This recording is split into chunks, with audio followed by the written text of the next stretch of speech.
My name is Heath Madam, and I teach at Oakland Tech, and I have 2 kids in OUSD.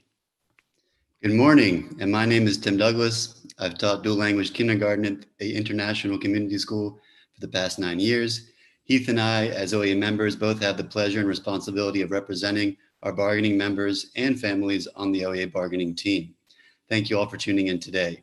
Shout out to all the bargaining team members for doing these live streams. I've learned a lot, and special shout out to Patty Segura and Chaz Garcia, the 2 chairs of our bargaining team. They've kept us calm, cool, and collected throughout this stressful time. So Heath, here's my first question. How'd you end up back on the live stream? It's a good question, Tim. I thought another person or another member of our bargaining team was going to volunteer to do it, but then all of a sudden I saw my name was listed as being on tap for today, so here I am. You were voluntold, and I know you want to spend more time on Zoom with me, so that's great. Exactly. I was voluntold. So anyway, Tim and I are going to give you a quick update on where things stand with the MOU negotiations. Our focus again is on safety, but also today we want to talk about how our criteria is going to impact the timeline for distance learning. And so after we give that update, we'll take questions from you all. If you have questions about the MOU or the negotiations, just type them in to the YouTube comments section of the live stream. As we receive your questions, we will do our best to answer them. There will also be other bargaining team members answering questions in the chat. If we aren't able to give you an answer, we'll get back to you with an answer in our next update. And so today's live stream will be about 30 minutes long.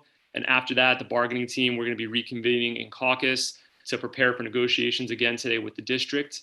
And with that said, I'll turn it over to you, Tim, and you're going to give an update on safety, distance learning, and also what happened in bargaining yesterday. So take it away, Tim. All right, so during yesterday's bargaining, our OEA bargaining team proposed that we remain in crisis distance learning for the remainder of this calendar year.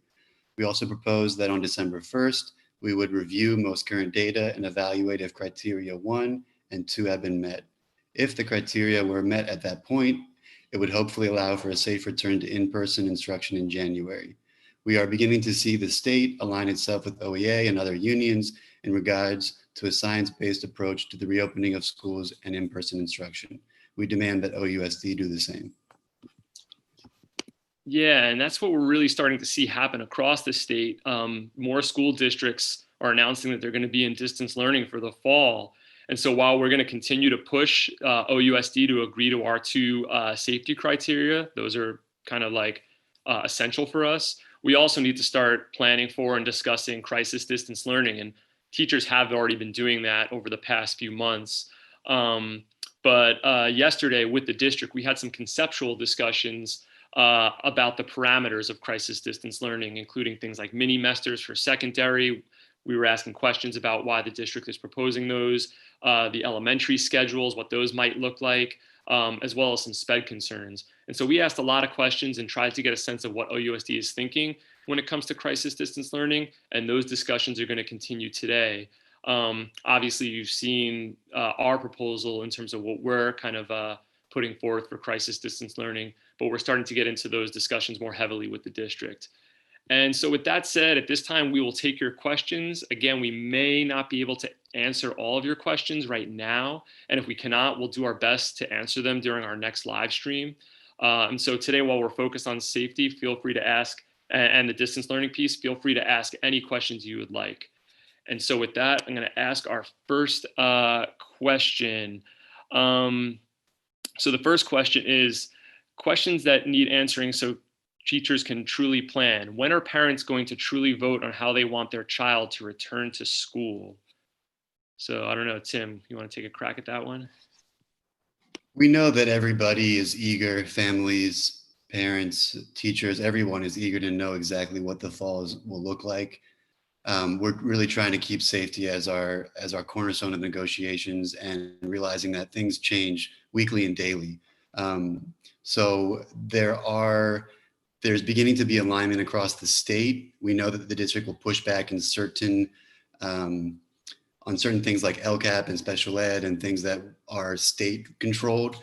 But really our idea is to make sure that our reentry and reopening of schools is safe, and that we are able to provide better services during the crisis distance learning.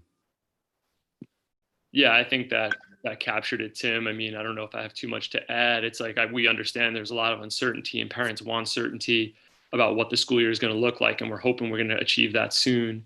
But yeah, again, we're just really prioritizing safety, which is why we're saying we have to be in distance learning. So, Tim, you want to ask the next one? Here we go. So I was entranced, Heath. I think this is a good one for you because it talks about the schedules in secondary. So I saw OUSD's proposal for mini masters in their YouTube on Monday. What is the rationale for having our middle school students taking 8-week gaps in learning in math and English? So the rationale behind mini masters is kind of as follows. It's the idea is to do this at the secondary level, so middle school and high school. And the idea is to sort of reduce the number of classes that students have to be responsible for in an online learning mode or a crisis distance learning mode. The experience in the spring amongst a lot of students is that it was difficult to navigate having 6 classes and knowing when to log in. A lot of that was due to the fact that everything just kind of happened abruptly and we didn't have time to plan for schedules. But then there's also the rationale that it would be easier for teachers to have a smaller cohort of students that they're responsible for staying in contact with over those 8 weeks. And so that's their rationale. There's a variety of opinions about this topic, and there's amongst teachers concerns about the mini semester model and taking away kind of a year-long kind of relationship with students. But yeah, I think that's what I would say is the rationale for mini semesters from the perspective of the district is that, yeah, fewer classes for older students to kind of keep track of because they're managing a lot of it themselves, and then fewer contacts that for teachers, which allows teachers to really stay in better contact with the students that they're teaching at a given time. And just to build off that, Heath, we know that in the spring, school sites and teachers, counselors, principals, we took on distributing tech, hotspots, Wi-Fi, we made it work. So when the district pushes out these schedules, we realize that it stresses out the community. And just remember that these are all being negotiated, and we want the school sites to be able to do what's best for your community because we are going to be keeping ourselves safe. Well said, Tim. So our next question is, we'll see how we can do with this one. Can we find out what has happened with the 10 million that Jack Dorsey, the CEO of Twitter, donated to OUSD, I guess? How will it be allocated to give every single child in Oakland access to a laptop and internet in their homes? So you want to take a crack at that one? I can't speak about this specifically, but it does make me think about our common good demands and how we know that students need to be able to access content online. We know that students need to be able to have a device to be able to participate in crisis distance learning. So it is aligning itself with us pushing the district to hold them accountable to providing internet services, in, hotspots, Wi-Fi, devices to families as they need. Question for you, Heath. So did the district accept crisis distance learning until January 2021? So as of right now, the district, I guess the answer is no. We proposed that yesterday in bargaining with them. We modified our criteria 1 to say specifically that we added language to say we were going to be in distance learning through basically the fall semester or until, school break in December. So the district hasn't accepted that yet. But again, to go back to what we were saying earlier, it just seems like more and more across the state we're coming to the realization that that's going to be necessary as cases continue to rise. Even in Oakland, I was just looking at the data this morning. The trajectory of cases is still up. The number of ICU beds being used in Alameda County is at the highest it's been. It was like 51 last week. Now it's at 56. So we're just in a situation where it just seems inevitable, unfortunately, that we're going to still be in distance learning. We would love to get back into the schools when they're safe, but that's just not possible right now. So the district hasn't responded to that. I would expect they would respond today or have some sort of response on that today. But they have not yet responded. So that was a long way of saying no, they have not responded. And just to build off that, Heath, we realize that if schools were to reopen now, there is a high chance that schools would have to then close as cases were coming up and people were exposed. And we realized that that would be very stressful for schools, for students, for families. So we really also think that giving us this time, this first semester crisis distance learning will allow us to actually improve our practice and provide wraparound services and streamline certain services and schedules, and it'll be a more robust time for students. Exactly. So we have a lot of questions here. I'm just going to ask you this one, Tim. We're hearing that there are specific online platforms the district wants us to use. Do we know what they are? Yeah, so we definitely heard that feedback from families and parents that they want a more streamlined approach to the devices or to the platforms that we use. We're still in negotiations with the district about what that would look like. They do agree that we should have a more streamlined approach because it was too confusing to have multiple platforms and not understanding which one. So that's definitely in our mindset, is to streamline that. Yeah, and just to add to that, in our proposal, we're encouraging school sites to the extent possible, try to choose or coalesce around a single platform if possible, or to try to limit the number of platforms that students and families are being asked to navigate. We're not setting a hard limit because we want to give individual teachers the ability to teach in the best way possible in a crisis distance learning format or setting, but it is really important that schools try to really streamline the process, because it becomes very difficult for students to be navigating a variety of different platforms, and families too, to know how to use them. So that's what I would add. Right, I'm gonna throw you a question. So where is bargaining at on the first day of school? OUSD keeps saying August 10th, but then says we will be doing PD during that time. OEA proposed August 21st. When are we starting? Yeah, it's a good question. I want to speak just to our proposal because I don't think we can say anything with certainty because we haven't finished bargaining. But yeah, our position is that even though the school start date is August 10th, that's not going to be the true start date because of the fact that there needs to be the time period for teachers to continue to prepare, and also for families and students to get oriented to platforms that they're going to be asked to use, and for the professional development to happen, and sort of training for families to happen. So my guess is that it wouldn't be on August 10th, but that's not been made certain. That's just, I think that's our position, is that it's not going to be possible to really begin school on August 10th in the way we normally would if we weren't in the crisis distance learning.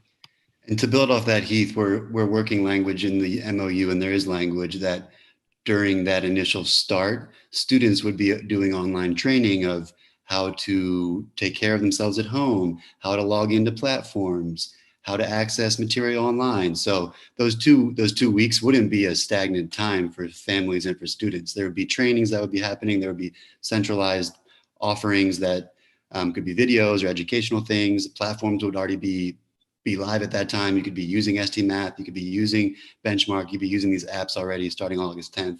And again, we want crisis distance learning to be better in the fall. And so that 2-week period we feel is so critical for teachers, counselors, everyone, just to get on the same page and organize a schedule that works for teachers, that works for families, that works for their community.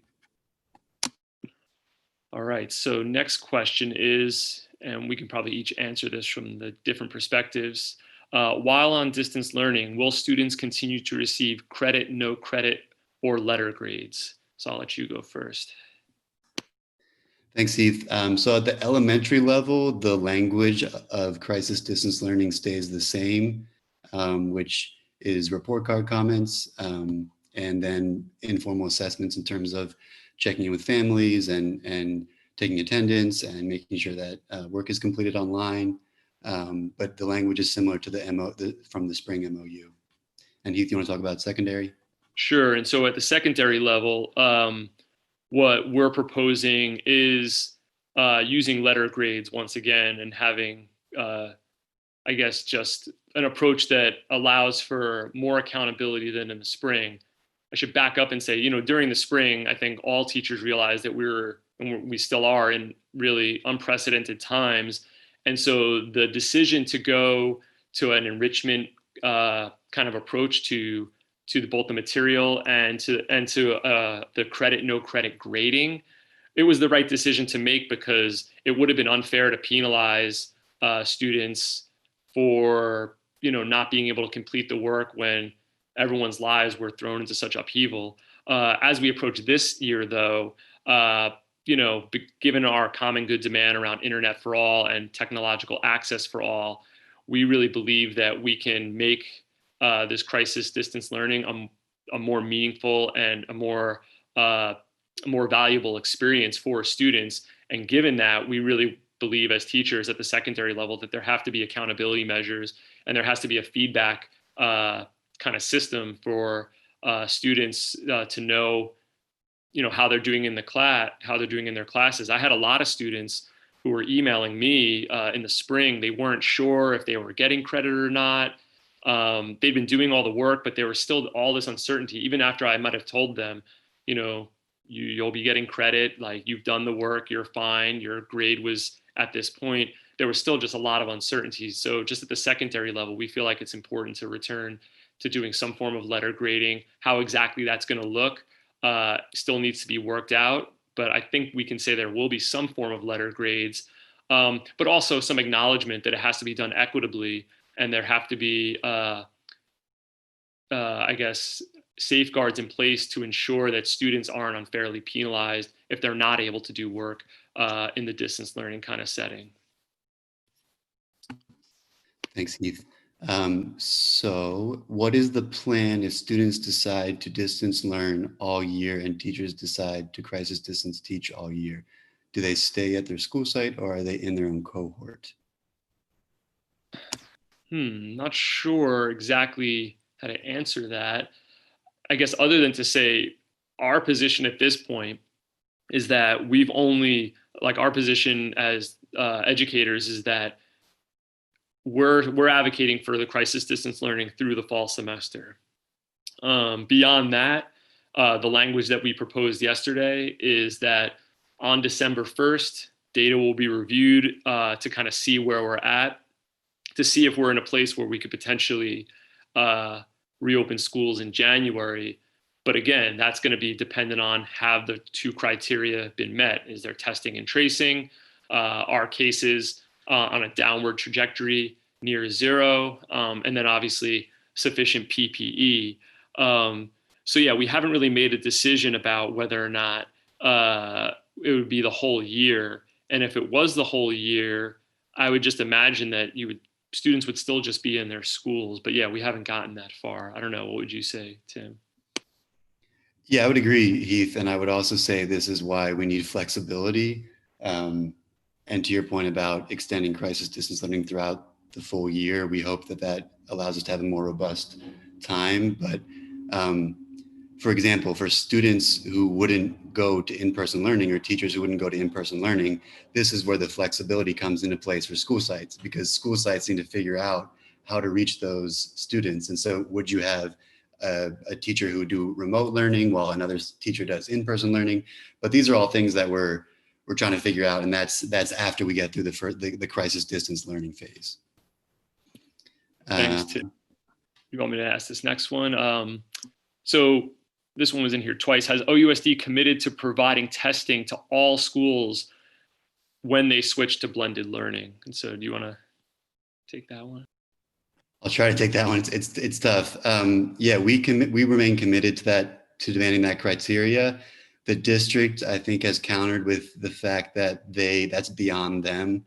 That testing in that kind of capacity is beyond something they can do, which I think we can all agree that probably is beyond their capacity. So us holding them accountable is really pushing and aligning ourselves with the state. This is where we need to slow down the process and align ourselves with the Alameda County Public Health, with other major unions, and to really get the process right.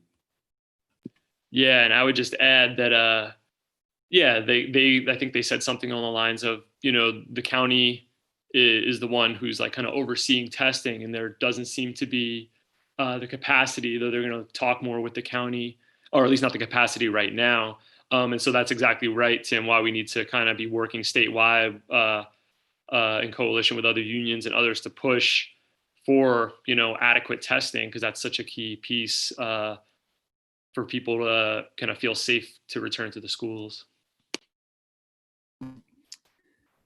Okay, here we go. In the community meeting on 7/13/20, the district said that they were working on a curriculum for each grade. Do you know what this curriculum is?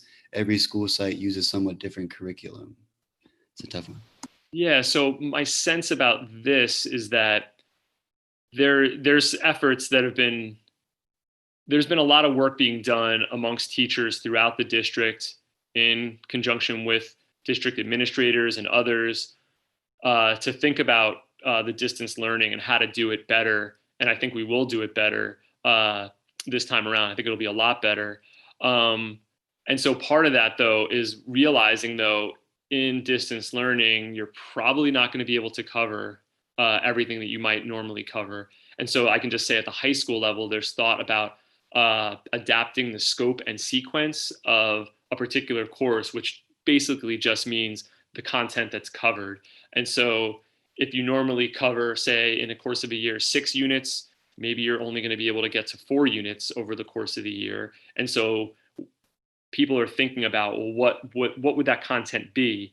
And then the second piece would be that's being developed as a tool and as a support for teachers to know, to try to figure out, how do I structure my curriculum? What am I teaching? And that wouldn't be, I don't think that would be a mandate in any way. I think it's more about, throughout the district, through the ethnic studies, the history, social science department. I know the math team and the other teams they build curriculum, and teachers still have flexibility to kind of choose what they want to use or not use. But it's really there to try to create common practices amongst teachers and to make things a little bit more manageable. So I think I kind of answered that. I don't know if you want to add anything, Tim. Yeah, just to build off that, we are still negotiating the continuity of learning plan. So again, our proposal of extending crisis distance learning, we hope allows us to give us more time to figure this out. I think we all got anxiety thinking, okay, 4 weeks of crisis distance learning and then going back to in person. That timeline doesn't give us with a lot of options. So again, I think just making sure that safety is there and slowing down the process is so important. So this question you may be able to answer, Tim. I'm not sure. Is the district going to have online assessment for TK, or what are TK teachers supposed to use for assessment? What subjects will be covered in the assessment? Is that something you feel like you can answer? Again, a lot has to be figured out. The continuity of learning plan hopefully will have guidelines on assessment. Look, we know that TK teachers, they'll figure out how to do it. Those are my superheroes. And the online learning is still something that we're trying to improve. So this still has to be figured out, but the idea is that we would be able to do some of these assessments in crisis distance learning and be able to provide feedback for families and students and improve crisis distance learning. Here we go. I'm throwing to you, Heath. Okay, this is about math minutes. So for example, I'm still confused. Are students only going to be taught a half a year of math? So some of the options that are out there are for secondary schools. I think I could say most schools in OUSD are on a block schedule, and a lot of them are like an A-B block schedule. And under that schedule, you see, you go to half your classes one day and then half your classes the next, and it alternates. And so if we maintain the block schedule, you would still be teaching, I guess, you would still see your students the same number of times you would see them regularly, with the caveat that we understand that in the crisis distance learning setting, it's going to be difficult to cover the same amount of material. So I would say you might not be able to cover as much math. And again, we're pushing for flexibility for school sites to make this decision. If a school site were to choose to go to a mini-mester, then it would be, the format would be a little different in that you'd probably be seeing those students a little bit more over the course of those eight weeks, it'd be a little more concentrated. But the idea is that I mean, I don't know. It seems like content wise, I'm not sure which way would allow for more content to be covered. But in terms of like the half a year of math, I would say that I guess I'm preparing myself as someone who teaches English. I'm going to be teaching GovEcon, and I also teach an elective class. That I'm just preparing myself that I'm not going to be able to cover all the content that I normally would, and I'm going to try to figure out, what's really critical for me to cover, and what am I just going to have to maybe just assign for students as enrichment, or just leave out altogether. Here we go. What is the plan for students who are off track during the mini-mester? Those students are expected to do work on their own to keep their skills up, but how? Who will be monitoring? Yeah, so that's a good question. I'm not sure how it would work. The mini-mester idea, I guess, it's coming from a place of trying to like be responsive to, I think, student needs and some articulated teacher needs. But yeah, there's also a lot of issues that other teachers feel like it's not going to be the best fit to allow for like a continuous relationship with students. So I'm not sure how it would work. So say you were taking math in your mini-mester 1, but then in mini-mester 2, which is like the second half of the semester, you're not taking math. My sense from what the district was proposing is that you wouldn't be doing any math during that time, but I just don't know. And again, we're just advocating for flexibility around that issue so different school sites can figure out what works for them. To build off that, Heath, we hope that as we move into crisis distance learning, that the situation will provide us with actually opportunities to see students in small groups and to be adaptive and to meet them where they're at. We know that teachers are making the most of this crisis, the counselors, the social workers, that nurses, everyone's making the most of this crisis, and we're eager to get back to work. It's just not safe. So, we'll figure these things out. And in many ways, I think that our crisis distance learning actually allows us to be more responsive to some of our students in terms of like meeting them in small groups or meeting them where they're at, or really tailoring it to their needs. It's a big challenge, but I think it's an opportunity as well. Maybe you want to do one more question? I'll throw this one to you. So, and I think it covers both elementary and secondary. Will there be plans to distribute physical resources to students? And they give you the example such as an ELA textbook, but I think we can think of any kind of materials. And then otherwise, will the district be purchasing PDF versions or other online or other kind of resources for students and teachers to utilize?